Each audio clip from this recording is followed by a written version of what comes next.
journey. Don't stop believing.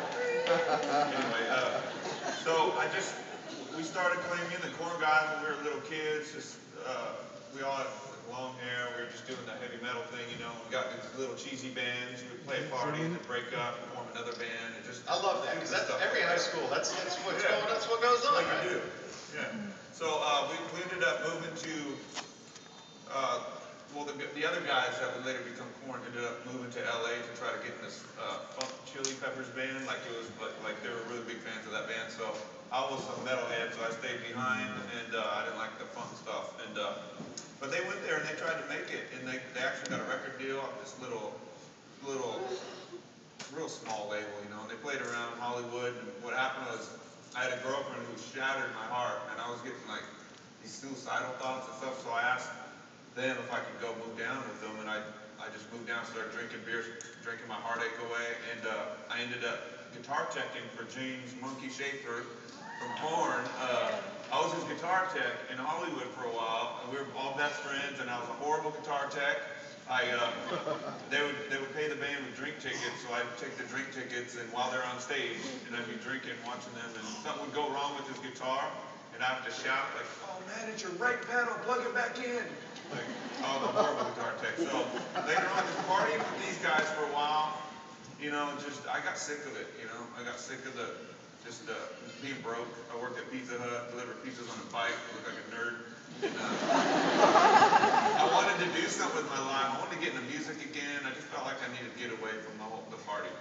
So I called my dad and I said, "Can I move back home and work for your business," which was Chevron? And he goes, "Yeah, chop your hair off, you know, so my customers don't get scared of you, and you come work for me." So I cut my hair, packed my stuff. I was getting ready to move, and my best friends said, "Hey, why don't you just stay here with us, and maybe we'll try to take you into the band." By that time, they had ditched the Chili Peppers stuff, and I like Chili Peppers, but I love my metal, you know, and they were more into Alice in Chains and stuff then, so I was like, "Yeah, man, I want to play again. I want to play metal, and I want to play with my best friends, you know."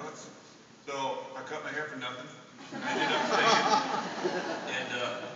and we started jamming. We were in this band called Creed, and the singer, we played one show, and then we kicked out the singer, like when we were teenagers. But then we got Jonathan Davis, the singer for Korn, and it was pretty crazy. We talked the guy, he was a mortician assistant in Bakersfield, and we talked him into leaving his glamorous job to come, and he quit his job and moved, and we started Korn. And it took off pretty much.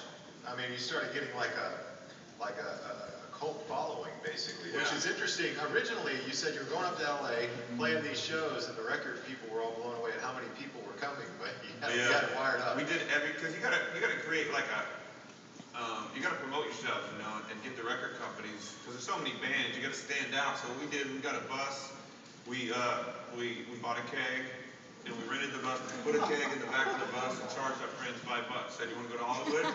And so they would, you know, the $5 each covered the cost, and we took them up to Hollywood, and these promoters are like going, "Dude, this Korn band, Korn, they're like bringing all these people with them, and it's like it's a madhouse every show they play." So the record companies got ear of it, started coming out, and next thing you know, we had a record deal, and we signed it, and we're heading towards the studio. You talk about a moment of clarity for you, where you can't believe like your dreams are actually coming true, and when your album went gold, your first album, and you're celebrating it with Ozzy Osbourne on tour. And, it was just crazy. I'm just gonna back up a tiny bit. It was like it seemed like my dream like came into my hands, and I was holding it. I had like 40,000 in the bank, and that was a lot more than delivering pizza tips, you know, I had. So I was like, I felt like I won the lottery. So all of us did. But at that time, I was with my girlfriend at the time, and she had gotten pregnant by the time we were recording the first Korn album. And she almost had an abortion. I was just, you know, but I just told her I'd support her, but she stopped that, and she went and decided to find an adoptive parent for the child.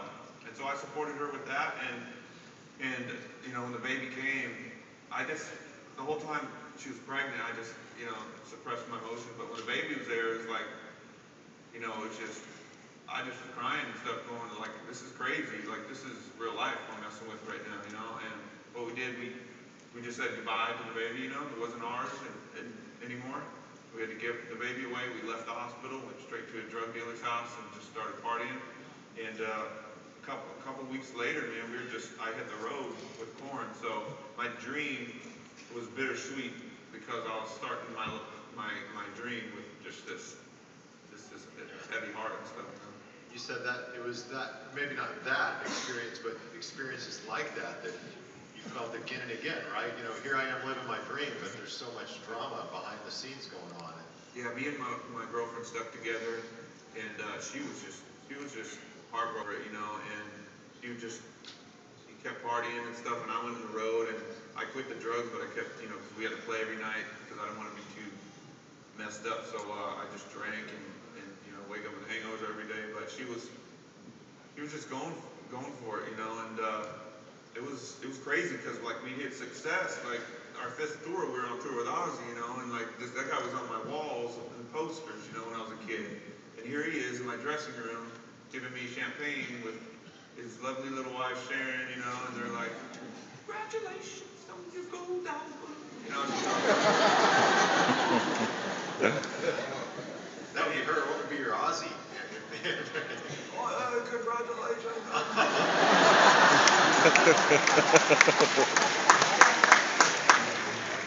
But I didn't understand him, but he was awesome. And it was awesome. So, but anyway, it was just this roller coaster ride, you know, and it was like up and down. And third record came out, we had number 3 on Billboard when it came out. MTV started playing our videos a little bit, and our third record came out. It was such a cult following that was building up all over the country and even overseas a little bit. And the record company was like, the guy that signed us, he told us, like after he signed us, he's like, you guys aren't very melodic. You guys probably won't sell more than this amount of records. And we're like, way to believe in us, man. But when he saw the cult following coming, he's like, dude, if we get a killer producer and put so much money into this band to promote them, we can really break this band to like a top-notch level. And so that's what they did. They put everything, all the company got behind it, pushed us, and MTV really got a hold of us, and our album came out, shot to number one videos on MTV. They gave us a promotional tour. We were signing like thousands of autographs, like 2 states a day for like a week, fighting the Backstreet Boys on the countdown, and sing, and it was crazy, man. It's like us and Limp Bizkit, you know, and it was just, you know, it's cool. The moments were cool to call my dad and say, Dad, we're at number 1 album in the whole country, and you know, it's like, oh, congratulations. And then, you know, we go, like that year we played Woodstock, and biggest show of our lives, you know, the best show we've ever done. The crowd went crazy, and afterwards, the drama came, you know, drugs. Me and my wife were there, and by that time we were married. You know, the same girl that we were fighting through all this drama with, and we ended up getting married. We're starting like kind of a happy life. We had our beautiful little girl, Janaea, and she was a light of our life. You know, I actually got sober, and I started eating vegetables, and I was clean. I quit smoking, and we were a happy family, man. And then I hit the road to Japan a little bit after that. Janaea was like just born, and Rage Against the Machine was playing. That was my favorite bands, and I had to watch them drunk because I'm just an addict, and I couldn't stay sober, man. So I went back into my old routine. It's just I don't know. I couldn't get free. Well, and I know that continued on, and eventually you felt like you got to a place where you just bottomed out, and spiritually, I know there were some shifts that happened in your life. But what was it when you bottomed out? Kind of where were you emotionally, physically, spiritually? When you kind of hit your bottom, because the money's flowing, right? Yeah. Concert tickets are selling, the albums are, you know, like all that side of it on the outside is huge. But on the inside, you said you're dying. Yeah, me and my wife at the time, like on the outside, we had everything. I was like, okay, I just got to make her happy, to take care of, you know, our daughter at home.